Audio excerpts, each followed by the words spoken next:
Oh. So you finally showed up. You, the one they've been quoting without crediting. The one they've been studying without acknowledging. The one whose blueprint runs through every single thing they call their success. Sit down. No, actually, stand up tall. Because what I'm about to tell you is going to rearrange everything you thought you knew about your own story. You built the system. You, not them. Not the ones taking bows on stages you constructed. Not the ones smiling in spotlights you wired with your own bleeding hands. You. And the funniest part? The part that should make you laugh until your ribs ache? They don't even know. They studied your system like scholars, memorized your patterns like students, replicated your instincts like machines, and still they have no idea that the mind behind every wall they lean on, every path they walk, every door they stroll through is yours. And before we go any further, if this energy is hitting different, go grab the Crown of Ash, a dark motivational field manual for the Exiled Grim Grit Edition 1 and the Quiet Edge Grim Grit Edition 2. The links are in the description. These books were written for souls like yours. Now, welcome to the reckoning. This isn't a motivational speech. This is a resurrection notice. This is the moment the world tilts on its axis and slides every stolen crown off every borrowed head. So, buckle up, beautiful, because by the time we're done here, they won't just know the truth, they'll choke on it. Let me paint this picture so clearly that it burns behind your eyelids every time you blink. For years, you were the invisible architect. You drew the maps they followed. You lit the fires they warmed themselves beside. You cracked the codes they claimed to have discovered. And not once, not a single time, did they turn around and say, wait, where did this come from? Who built this road we're walking on? No, they just kept walking, kept smiling, kept pretending the ground beneath their feet wasn't soaked in your sweat, your tears, your sleepless nights. They decorated the house you built and told the world they were the architects. They seasoned the recipe you created and told everyone they were the chefs. They performed the song you composed and accepted the standing ovation like they wrote every single note from scratch. And you were backstage, invisible, uncredited, watching the crowded cheer for a performance that was born inside your chest. And you watched quietly, patiently, not because you were weak. No, but because you understood something they never will. Real power doesn't need to announce itself. Real genius doesn't chase applause. Real strength doesn't interrupt the thief mid-theft just to prove ownership. You let them run with your blueprints, because you knew deep in that brilliant, scarred, relentless mind of yours, the original always outlasts the copy. Always. And now the copies are fading. The ink is smudging. The cracks in their borrowed empire are spreading like veins of lightning across a dark sky. And everyone is about to find out who really held the pen. Who really wrote the story? Who really built the empire they've been parading around in like a costume at someone else's party? The curtain is lifting, and behind it, there you are. Not broken, not bitter, just brilliant. Devastatingly, undeniably, inconveniently brilliant. The kind of brilliant that makes liars lose sleep and thieves forget how to lie. You need to understand something before we go any further. The reason they never gave you credit wasn't because they didn't know. Oh, they knew. They knew from the very first moment they watched you work. They saw the way your mind moved. 3 steps ahead of every conversation, 5 steps ahead of every crisis, 10 steps ahead of every opportunity. They saw how you connected dots no one else could even see. They watched you build frameworks out of thin air. strategies out of silence, empires out of nothing but raw, unfiltered intuition, and it terrified them. It absolutely, completely, utterly terrified them because genius like yours doesn't come with instructions. It doesn't come with a manual. It doesn't come with a warning label or a user guide or a customer service line they could call when it got too intense. It comes like a storm, unannounced, unstoppable, and absolutely indifferent to who's ready for it. So, what did they do? They did what every person does when they encounter something they can't compete with. They stole it quietly and prayed you wouldn't notice. But you noticed. You always noticed. You felt the shift every single time someone took your idea and repackaged it as their own. You felt the sting every time your strategy showed up in someone else's presentation. Your concept showed up in someone else's pitch. Your vision showed up in someone else's original plan. You felt it like a knife, slow and deliberate, sliding between your ribs while they smiled at you across the table. But you didn't scream. You didn't rage. You didn't flip the table and demand recognition. You didn't send the emails. You didn't make the calls. You didn't wage the wars you had every right to wage. And that restraint, that patience, that almost supernatural composure, that's what separates you from every single person who ever tried to be you, because they would have crumbled. They would have exploded. They would have waged wars over scraps of credit. But you just kept building, kept creating, kept pouring brilliance into a world that kept drinking without saying thank you, without pausing, without even wiping its mouth. And here's the part that will haunt them when they finally realize the truth. Every single thing they built on top of your foundation is temporary. Every empire erected on stolen blueprints has an expiration date stamped in invisible ink. Every throne built on someone else's back eventually collapses when that back straightens up and Clear's throat walks away. And you gorgeous, unbreakable force of nature, you're walking away now. Not in anger, not in bitterness, not in defeat, but in the quiet, devastating clarity of someone who finally understands their own worth. And the sound of your footsteps leaving, that soft, steady, unhurried rhythm, that sound is going to echo in their hollow kingdoms for the rest of their lives because they needed you. They always needed you. They just never had the decency to admit it. And now that you're gone, now that the source has dried up, they'll spend the rest of their days staring at empty pipes, wondering why nothing flows anymore, wondering why the magic stopped, wondering why the machine they were so proud of has become a museum piece, collecting dust. Here's what's absolutely maddening about these people. They studied your system. They analyzed your moves. They broke down your patterns into little spreadsheets and flowcharts, trying to reverse engineer the magic that lives inside your bones. They held meetings about your methods. They compared notes about your instincts. They created entire strategies based on watching what you did naturally, effortlessly, instinctively. They thought they could bottle your lightning. They thought if they watched long enough, took enough notes, copied enough moves, attended enough meetings about your methods, they could become you. But they missed the most important part. They missed the part that can't be copied, can't be downloaded, can't be transferred through a USB port or summarized in a quarterly report. They missed the soul behind the system. They missed the fire behind the framework. They missed the pain that forged the precision, the heartbreak that sharpened the instinct, the loneliness that deepened the vision. They took the what, but they never understood the why. And the why is everything. And that's why everything they build from your blueprints looks almost right, but feels completely wrong.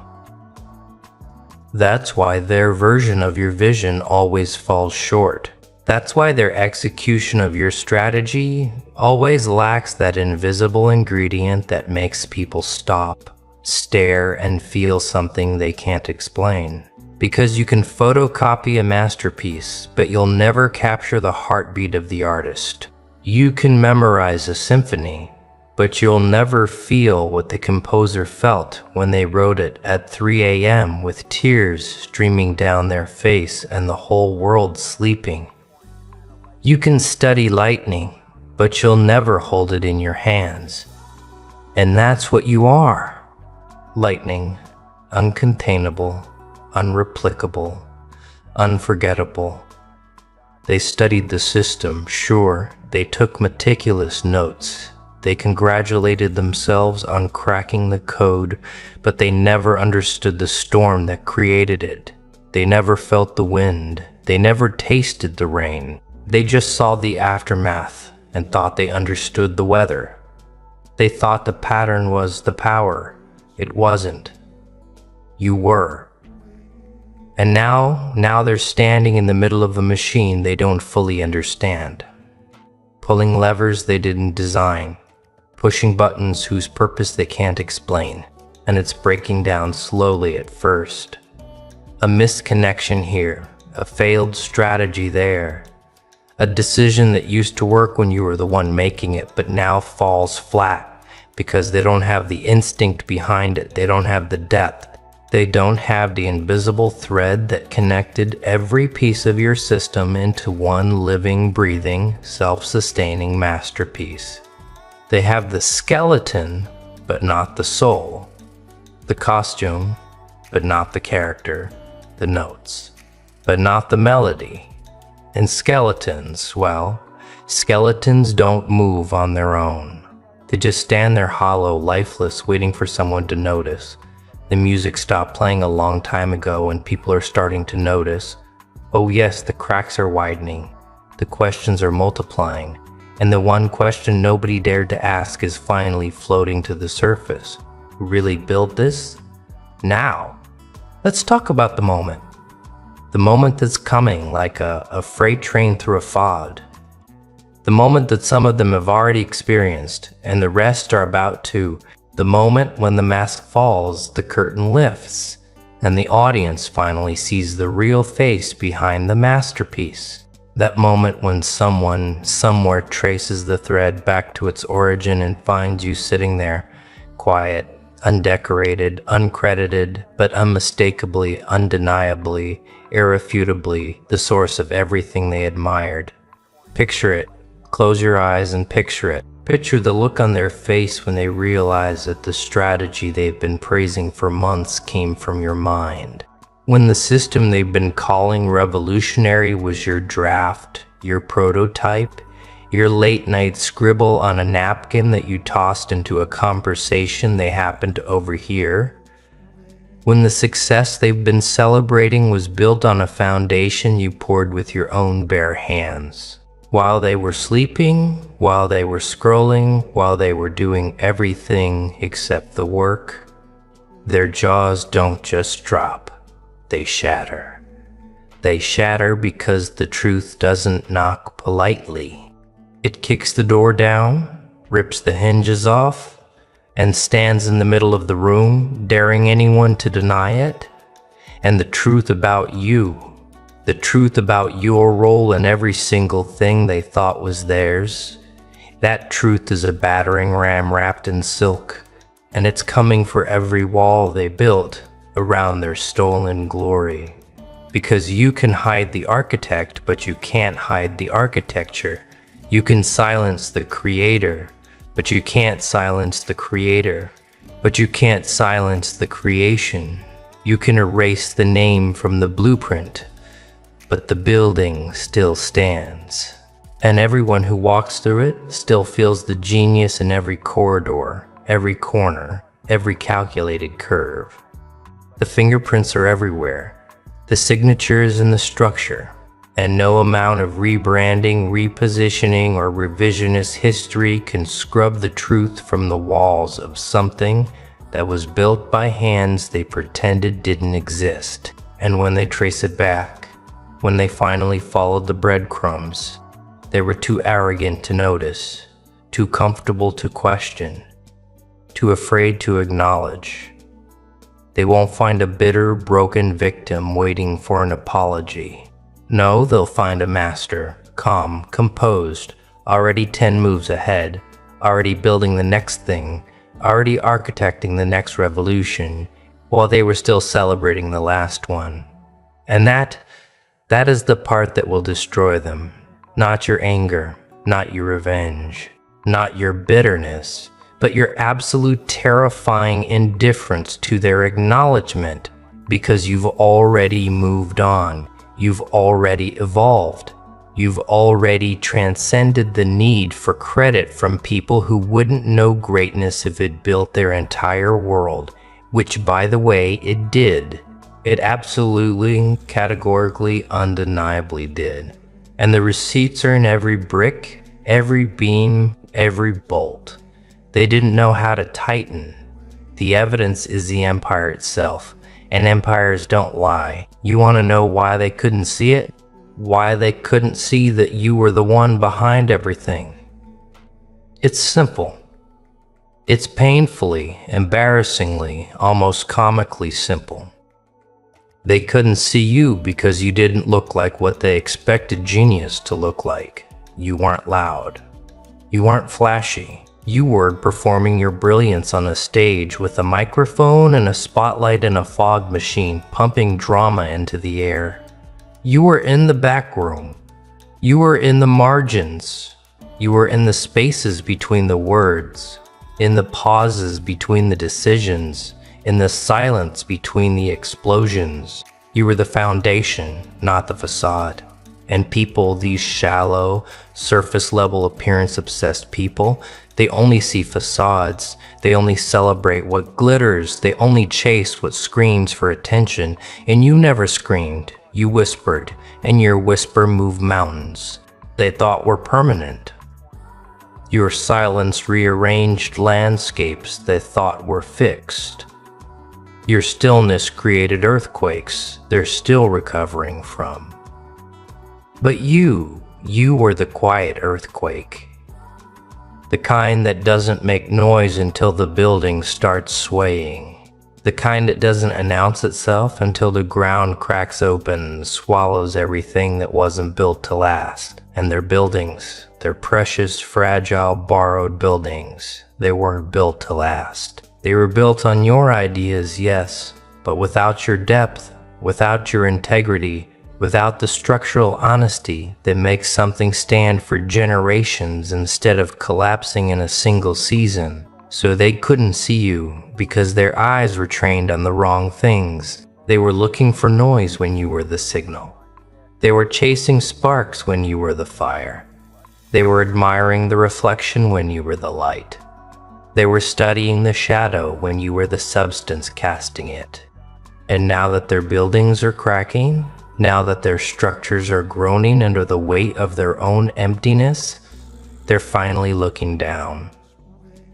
Finally looking past the paint and the polish and the performance.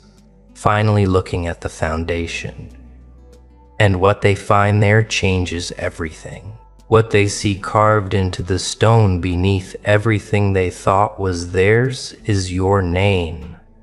Not written in gold, not announced with trumpets, not decorated with ribbons and accolades and press releases. Just there quietly, permanently etched into the very bones of their borrowed greatness. Like a secret they tried to bury but couldn't because the earth itself refused to cover it. And that realization, that slow, sickening, stomach-dropping realization is the sound of their jaws hitting the floor. Because they didn't just miss the genius, they lived on top of it. They built their entire identity on top of it. They hosted parties inside it. And now the genius is awake. And the genius doesn't need their building anymore. But they're building. Oh, they're building. It absolutely, desperately, catastrophically still needs the genius. And that power shift, That quiet, devastating, irreversible power shift is what keeps them up at 3 a.m. now, staring at ceilings that you designed, lying on foundations that you poured, living inside a reality that you created, and wondering with a terror that grows heavier by the hour, what happens when the creator stops creating for them. Now, let's address the ones who make your blood run cold. Not the ones who didn't know. No, those are almost forgivable, almost. I'm talking about the ones who knew, the ones who watched fully conscious, fully aware as your work was stripped from your hands and stamped with someone else's name. The ones who sat in the meetings where your ideas were presented by someone else and said nothing. The ones who saw your blueprint on someone else's desk and looked away. The ones who heard your words come out of someone else's mouth and just nodded along like they were hearing them for the first time. The ones who knew the truth, carried the truth, could have spoken the truth at any moment and chose silence. Not out of ignorance, not out of confusion, out of convenience, out of cowardice, out of the calculating, cold-blooded decision that staying silent benefited them more than justice benefited you. These are the ones who should be shaking right now because their turn is coming. These people, these silent witnesses, these accessories to intellectual theft, they're the deepest cut. Because a thief, at least a thief, is honest about their nature. At least a thief operates in the shadows where you expect danger. But a witness who says nothing, a friend who stays quiet, an ally who watches you get erased and just blinks, that's a betrayal that doesn't heal with time. That's a wound that doesn't close with distance. That's the kind of cut that changes how you see every room you walk into, every hand you shake, every smile you receive for the rest of your life. It's the kind of betrayal that rewires your trust at the cellular level, that makes you question every partnership, every collaboration, every moment of vulnerability. And you carried that. You carried that specific surgical, devastating brand of betrayal for years. And you still kept building, still kept creating, still kept pouring your genius into a world that had people standing right beside you, watching your name get erased letter by letter, and doing absolutely nothing to stop it. That takes a kind of strength I'll write books about someday. But here's the reckoning they didn't prepare for. Silence works both ways. They chose silence when it served them, and now you've chosen silence too. But your silence isn't cowardice. Your silence isn't silence of a storm gathering on the horizon. The silence of a wave pulling back before it swallows the shore. The silence of someone who no longer needs witnesses because the evidence speaks for itself. Louder than any testimony, more damning than any confession, more permanent than any courtroom verdict. And when the world finally asks, who built this? Who really built all of this? The silence of those witnesses will become the loudest confession anyone has ever heard, because they'll try to speak up then. They'll try to rewrite history, try to claim they always knew, try to position themselves on the right side of the story. But it will be too late. The story has already been written in ink that doesn't wash out, on pages that don't burn, in a language that everyone understands. And their silence, their cowardly, calculating, convenient silence, is already the most damning chapter in